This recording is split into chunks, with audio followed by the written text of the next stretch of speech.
അപ്പോൾ ഞാനൊരു 6-7 മണിക്കൂർ മുന്നേ വെള്ളത്തിൽ കുതിർക്കാനായിട്ട് ഇട്ട് വെക്കുകയാണ്. നമ്മൾ ചോറൊക്കെ വെക്കുന്ന സാധാ അരി ഉണ്ടല്ലോ, അതൊരു അരനാഴി ഇട്ട് കൊടുക്കുന്നുണ്ട്.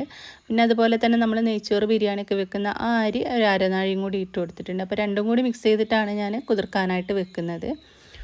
അപ്പോൾ രണ്ടും ഒരു പാത്രത്തിലേക്ക് മാറ്റിയതിന് ശേഷം നമുക്ക് വെള്ളം ഒഴിച്ച് കൊടുക്കാം. വെള്ളം ഒഴിച്ച് കൊടുത്തതിന് ശേഷം നമുക്ക് ഒരു 6-7 മണിക്കൂർ കുതിർക്കാനായിട്ട് വെക്കാം കേട്ടോ. എന്നാലാണ് നന്നായിട്ട് കുതിർന്ന് കിട്ടുള്ളൂ. നമ്മൾ ചോറ് വെക്കുന്ന അരിയൊക്കെ നന്നായിട്ടൊന്ന് കുതിർന്ന് കിട്ടണ്ടേ. ശേഷം കുതിർത്തിയെടുത്ത അരി ഒന്ന് കഴുകി എടുത്തിട്ടുണ്ട്. അപ്പോൾ നന്നായിട്ടൊന്ന് നമ്മൾ ഒന്ന് ഇങ്ങനെ വിരൽ കൊണ്ടൊന്ന് പൊടിച്ച് നോക്കുമ്പോൾ അത് പൊടിഞ്ഞ് കിട്ടിയിട്ടുണ്ടാവും ചോറ് വെക്കുന്ന അരിയൊക്കെ. അപ്പോൾ പെട്ടെന്ന് കുതിർന്നിട്ടുണ്ടാവും. ഇനി ഇത് മിക്സി ജാറിലേക്ക് ഇട്ട് കൊടുക്കുകയാണ് ചെയ്യുന്നത്. ഒരുപാട് ഇൻഗ്രീഡിയൻ്റ് ഒന്നും ഇല്ല ഇതിൽ, തേങ്ങയൊന്നും നമ്മൾ ചേർക്കുന്നില്ല. ഒരു അരക്കപ്പ് ചോറാണ് ചേർത്ത് കൊടുക്കുന്നത് കേട്ടോ. അപ്പോൾ ചോറും കൂടി നമ്മളിതിലേക്ക് ഇട്ട് കൊടുക്കുന്നുണ്ട്. അപ്പം അരി മുഴുവനായിട്ട് ഞാനിതിലേക്ക് ഇട്ട് കൊടുക്കുന്നുണ്ട്. ചോറും കൂടി ഇട്ട് കൊടുത്തതിന് ശേഷം പിന്നെ നമ്മളിതിലേക്ക് ചേർത്ത് കൊടുക്കുന്നത് ഒരു 2 കഷ്ണം ചെറിയ പട്ട കഷ്ണം ഇട്ട് കൊടുക്കുന്നുണ്ട്. 3 ചെറിയ ഗ്രാമ്പും കൂടി ചേർത്ത് കൊടുക്കുന്നുണ്ട്. അപ്പോൾ ഇതിൻ്റെ അളവൊന്നും വല്ലാണ്ട് അങ്ങോട്ട് കൂടി പോകണ്ട കേട്ടോ. അപ്പോൾ ഈ ഒരു പാകത്തിന് ഇട്ട് കൊടുത്താൽ മതി. ഇനി ഇതിലേക്ക് നമ്മളൊരു അരക്കപ്പ് വെള്ളമാണ് ചേർത്ത് കൊടുക്കുന്നത്. വെള്ളം നോക്കിയിട്ട് ചേർത്ത് കൊടുക്കുക. ഒരുപാട് ലൂസിൽ ദോശമാവിൻ്റെ ഒന്നും ആ ഒരു പാകത്തിനല്ല, നമ്മൾ വെള്ളയപ്പത്തിനൊക്കെ അരച്ച് വെക്കുമല്ലോ, ആ ഒരു കട്ടിക്കാണ് നമ്മളിത് അരച്ചെടുക്കുന്നത് കേട്ടോ. അപ്പോൾ ഇത് കണ്ടില്ലേ, നന്നായിട്ട് അരഞ്ഞ് കിട്ടിയിട്ടുണ്ട് കേട്ടോ. അപ്പോൾ അരഞ്ഞിട്ടുണ്ടോ നമ്മളൊന്ന് കൈ കൊണ്ടൊന്ന് ജസ്റ്റ് നോക്കിയാൽ മതി. അപ്പോൾ തരിയൊന്നും കൂടാതെ നമുക്ക് ഇതാ അവിടെ അരച്ചെടുത്ത് കിട്ടിയിട്ടുണ്ട്. ഇനി ഇതൊരു പാത്രത്തിലേക്ക് മാറ്റാം. അപ്പോൾ ഈ ഒരു മിക്സി ജാറിലേക്ക് ഒരു 2 ടേബിൾ സ്പൂണും കൂടി വെള്ളം ഒഴിച്ചിട്ട് അതും കൂടി ഇതിലേക്ക് ചേർത്ത് കൊടുക്കുന്നുണ്ട്. ഈ ഒരു കട്ടിക്കാണ് നമ്മൾ അരച്ച് വെക്കുന്നത്. നമ്മളിതിൽ സോഡപ്പൊടി ഒന്നും ചേർത്ത് കൊടുക്കുന്നില്ല, അല്ലാതെ തന്നെ നമ്മളിതിങ്ങനെ റെസ്റ്റ് ചെയ്യാൻ വെക്കുകയാണ് കേട്ടോ. അപ്പോൾ ഒരു 3 ടേബിൾ സ്പൂൺ വെള്ളം ഉണ്ടാവും, അത് ആ മിക്സി ജാറിലേക്ക് ഒഴിച്ചിട്ട് അതും കൂടി മിക്സ് ചെയ്തിട്ട് ഇതിലേക്ക് ഒഴിച്ച് കൊടുക്കാം. എന്നിട്ടൊന്ന് മിക്സ് ചെയ്ത് കൊടുത്തതിന് ശേഷം നമ്മൾ ഉപ്പ് ചേർത്ത് കൊടുക്കുകയാണെങ്കിൽ ചേർത്ത് കൊടുക്കുക. ഞാനിപ്പോൾ ചൂടാൻ സമയത്താണ് ചേർത്ത് കൊടുക്കുകയെന്ന് വിചാരിക്കുകയാണ്. എന്നിട്ടൊന്ന് മൂടി വെക്കാം കേട്ടോ. മൂടി വെച്ചതിന് ശേഷം പിന്നെ നമ്മൾ സ്നാക്സ് ഉണ്ടാക്കി എടുക്കുന്ന ആ ഒരു ടൈമിൽ എടുത്താൽ മതി. നമ്മളൊരു 4 മണി 4:30 ആവുന്ന സമയത്തായിരിക്കും ഇത് എടുക്കുക. അപ്പോൾ ഇത് മൂടി വെച്ചിട്ട് നമുക്ക് അങ്ങോട്ട് മാറ്റി വെക്കാം. പിന്നെ ഇതിൻ്റെ ഉള്ളിലേക്കുള്ള ഫില്ലിങ് നമ്മൾ ശരിക്കും ഡീറ്റെയിൽ ആയിട്ട് കാണിച്ചിട്ടൊന്നുമില്ല. ഇത് ഇപ്പോൾ ഈ റമദാൻ മാസത്തിൽ നമ്മൾ എന്നും സ്നാക്സിൻ്റെ ആ ഒരു റെസിപ്പീസ് ഇടുമ്പോൾ ഫുള്ളായിട്ട് കാണിക്കുന്നതല്ലേ. ബീഫിൻ്റെ മസാലയാണ് കേട്ടോ. സവാളയും പച്ചമുളകും ഇഞ്ചി വെളുത്തുള്ളിയും കറിവേപ്പിലയൊക്കെ വഴറ്റിയെടുത്തതിന് ശേഷം പിന്നെ ബീഫ് പൊടിച്ച് ചേർക്കുന്ന ആ ഒരു മസാല തന്നെയാണ്. അപ്പോൾ അതെല്ലാവർക്കും അറിയുമെന്ന് വിചാരിക്കുന്നു. അപ്പോൾ നമ്മൾ എപ്പോഴും കാണിക്കുന്നതുകൊണ്ടാണ് പിന്നെ ഡീറ്റെയിൽ ആയിട്ട് കാണിക്കാഞ്ഞത്. പിന്നെ നമ്മളിത് ഒരു 4:30 മണിയായ സമയത്താണ് മാവ് ആവിച്ചെമ്പിയിൽ ഒഴിച്ച് കൊടുക്കുന്നത്. ഇതുപോലെ ഓരോ തവി മാവ് ഒഴിച്ച് കൊടുക്കുക. ഫുള്ളായിട്ട് അങ്ങോട്ട് ഒഴിച്ച് കൊടുക്കണ്ട, നമുക്ക് ഫില്ലിങ് മുകൾ ഭാഗത്ത് വെച്ച് കൊടുക്കാനുള്ളതല്ലേ.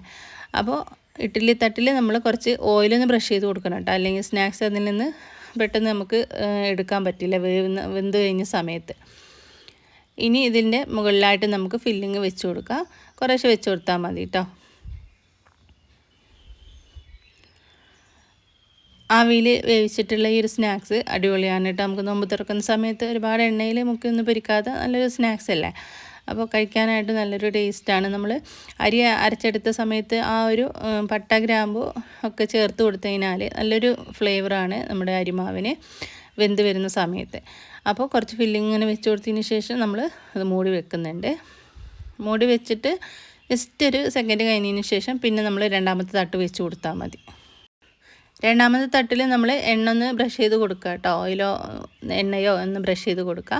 എന്നിട്ട് ഇതുപോലെ ഓരോ തവി മാവ് ഒഴിച്ച് കൊടുത്തിട്ട് മുകളിൽ വശത്തായിട്ട് നമ്മൾ ഫില്ലിങ്ങും കൂടി വെച്ച് കൊടുക്കുക. ഇത് പെട്ടെന്ന് തന്നെ ആയി കിട്ടും കേട്ടോ, ഒരുപാട് വേവാനുള്ള സമയമൊന്നും വേണ്ട, പെട്ടെന്ന് തന്നെ ആയി കിട്ടുന്നതാണ്.